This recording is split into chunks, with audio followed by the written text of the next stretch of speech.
ఉపశమనానికి ఏదో ఇచ్చాడు. ఆ తర్వాత ప్రభు దగ్గర, ప్రభా ఈ రాసుకున్నా పోసుకున్న తప్పు అయిపోయిందయ్యా, నీకు ఎప్పుడు రాసుకున్నాయా, ఎప్పుడు పోసుకున్నాయా, క్షమించయ్యా అని ఏడుపు పెడితే ప్రభు చేతులు కన్నీరు కారితే ఆ కన్నాబాయిని కనికరు చూపి కన్నీటిని తుడిచి కనికరు చూపి అవాపం తొలగించాడు. దేవుడు స్తోత్రం. మళ్ళీ ఏం చేయాలి? కూడా చేయాలి. జాగ్రత్త పడాలి. ఏమడాలి? జాగ్రత్త పడాలి. మరి జాగ్రత్త పడతారా? ఈ నెలంతా మెరుగా తోడని తీశారు. తీశారా? తీశారు. ఎంత వచ్చింది? ఎంత వచ్చిందమ్మా? ఒక చెప్పండి. తొడలు రోజు తొడలు తీసిన ఒక లాగా ఎవరు లాగా అంటే తీయట్లేదు మీరు ఎత్తనాగా. ఈ నెలలో ఎంత వచ్చింది? ఓరకనే తీస్తున్నాం పాపాలకి. అది నిన్నలేదు. ఈ నెల రోజులు తీసేవారు రోజు. అంటే మొన్నే కానీ కనపడిందంత అంతే. ఈ నెల రోజుల్లో పనికి వెళ్ళినటువంటి వాళ్ళు ఉన్నారుగా. ఏదో పని చూడాలి. అదే ఏదో ఎవరిని ఒక 5 ఏళ్ళు వచ్చినాయా అత్తయ్యా?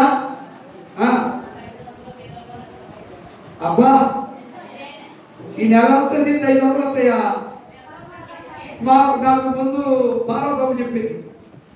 రోజు ఎంతమ్మా మెరుగా తోడు తీడు. అదే లోడ్ వస్తుంది. ఈ నెలలో పనికి వెళ్తున్నావుగా.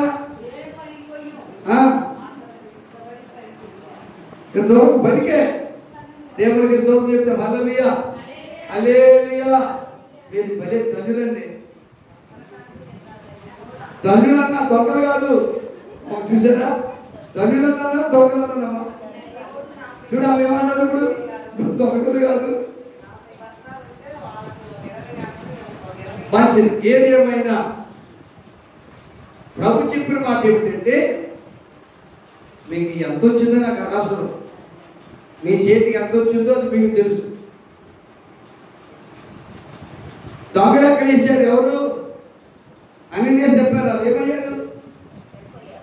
అలాంటి ఉగ్రత మీ మీదకు రాకూడదని నా బాధ. సరిపోవటం అంటే మీరు సరిపోరు, బతికే ఉంటారు.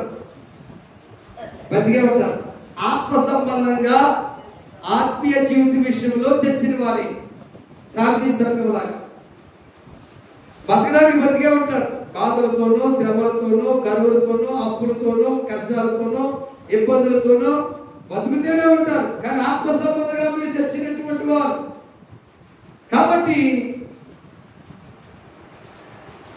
ప్రవక్తల ద్వారా ప్రవచించబడినవి మీ మీదకి రాకుండా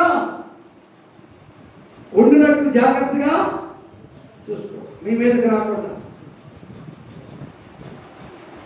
ఏమిటి? ప్రవక్తలు ప్రవచించిన ప్రవచనాలు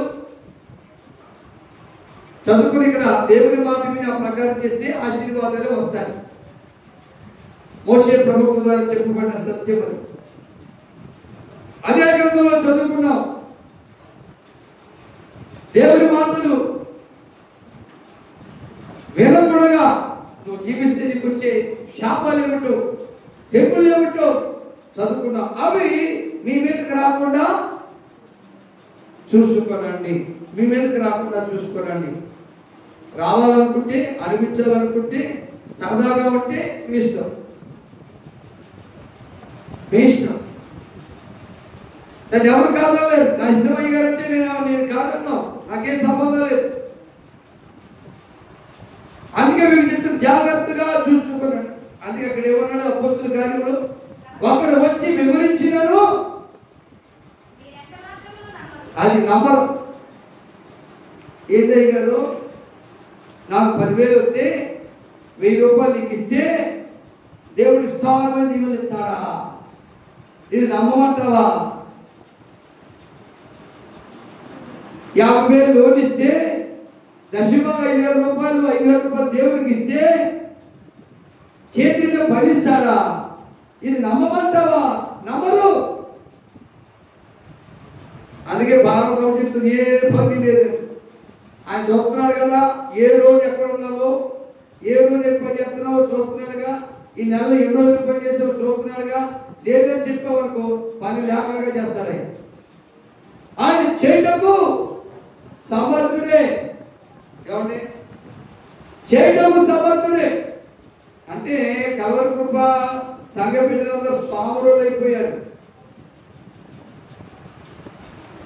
స్వామురులు అందరూ కూడా బలిగెత్తున్నారు. 300, 500 సంపాదిస్తున్నారు రోజుకి. ఇక మన రాజ్యం అయిపోయారు. ఇక కూర్చుని తీద్దాం, ఇదే పని వచ్చినప్పుడు చేసుకుందాం అనుకుంటారు అంతే స్వాములు. కాబట్టి అలా కాదు.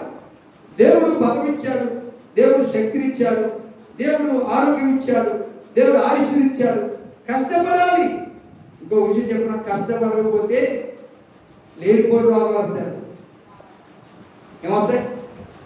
లేనిపోని రోగాలు వస్తాయట. కొలెస్ట్రాల్ పెరిగి ఆయాసం, రొప్పు, ఇంకా రకరకాలుగా షుగర్ రోగాలు, ఏమంటే బీపీ పెరిగిపోతుందట. ఇవన్నీ తెచ్చుకోకండి. కష్టపడండి, పని చేయండి. ఏమంటే ఏం చేయాలట? పని చేయాలి. పని ఉన్నప్పుడు పని చేయాలి, పనికి వెళ్ళాలి. అందుకంటున్నాడు మాట. ఏమంటున్నాడు? ప్రవక్తల గ్రంథంలో వ్రాయబడినవి మీ మీదకి రాకుండా చూసుకునండి. మీ మీదకి రాకుండా. ఆనాడు నయోమి మీదకి ఉగ్రత వచ్చిందని కారణం ఎల్లొద్దన్న స్థలానికి వెళ్ళింది, చేయొద్దన్న పని చేసింది. ఏం చేసిందమ్మా? ప్రవక్తల ద్వారా ప్రవచించబడింది. మోయాబీలతో సాంగత్యము చేయొద్దు, లోకస్తులతో సాంగత్యం చేయొద్దు, భక్తిహీనులతో సాంగత్యం అంటే స్నేహం చేయొద్దు అన్నాడు. ప్రవక్తల ద్వారా ప్రవచించాడు. అలా చేస్తే నష్టపోతాం, కష్టాలకు గురవుతాం. ఆ మాట ఎదుర్కొనగా మోయాబీలతో స్నేహం చేయడానికి వెళ్ళిపోయింది. నష్టపోయిందే లేదా? కష్టానికి గురైందే లేదా? కాబట్టి అలా భక్తి పడ్డా, అలా ప్రార్థన పడ్డా, అలా ఆత్మీయులా, అలా భయభక్తి కలిగిన కాదు. ఎవరి? ఆ నలుగురితో కలిసిపోయింది. అందుకు వచ్చేసింది ఒకరితో. ఏ ఒకరికి వచ్చింది?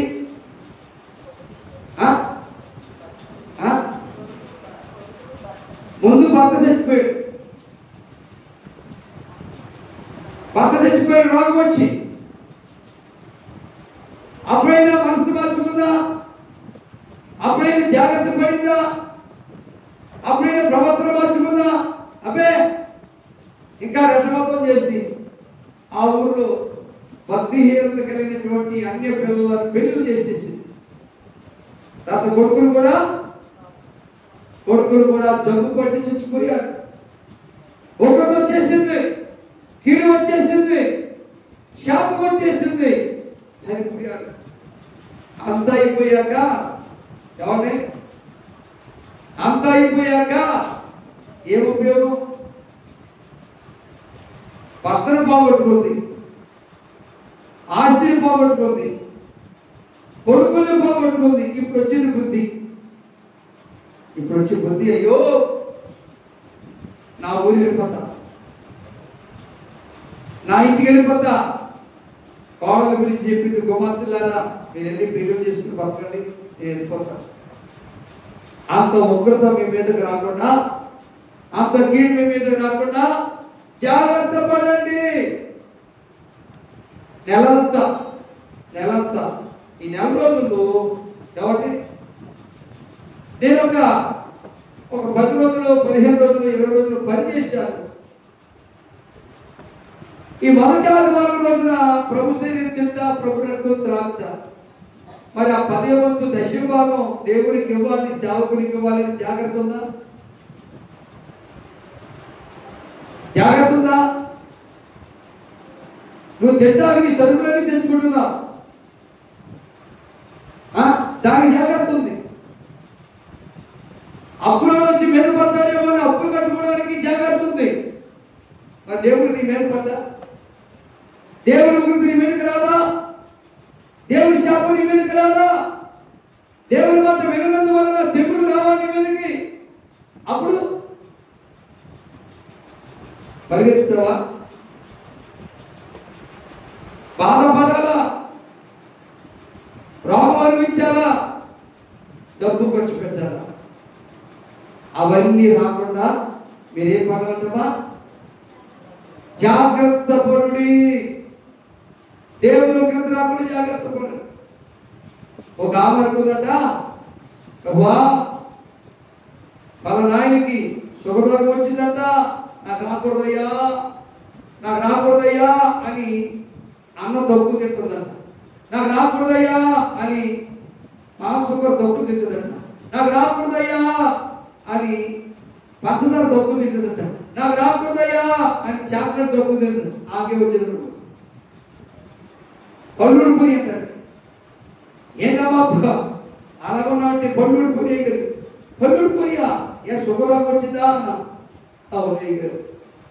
ఏదైతే రాకూడదు అనుకున్నానో అదే వచ్చేసి. నువ్వు అనుకుంటే సరిపోతా? భక్తి విషయంలో జాగ్రత్త పడితే, ప్రార్థన విషయంలో జాగ్రత్త పడితే, ఆత్మీయ విషయంలో జాగ్రత్త పడితే దేవుడు ఏం చేస్తాడు? రాకూడగా చేస్తాడు. ఆజ్ఞలకు అయిపోను. దేవుడు చెప్పింది చెయ్యు. ఏమండి మరి దేవుడు ఆపుతాడా? చదవ మన నుంచి ప్రవక్తల గ్రంథమందు చెప్పబడినది మీ మీదకి రాకుండా చూసుకోండి. అదేమనగా అవా ఇదిగో అటు తిరస్కరించు వారులారా. ఏంటి? దేవునికి స్తోత్రం చెబుదాం. హల్లెలూయా.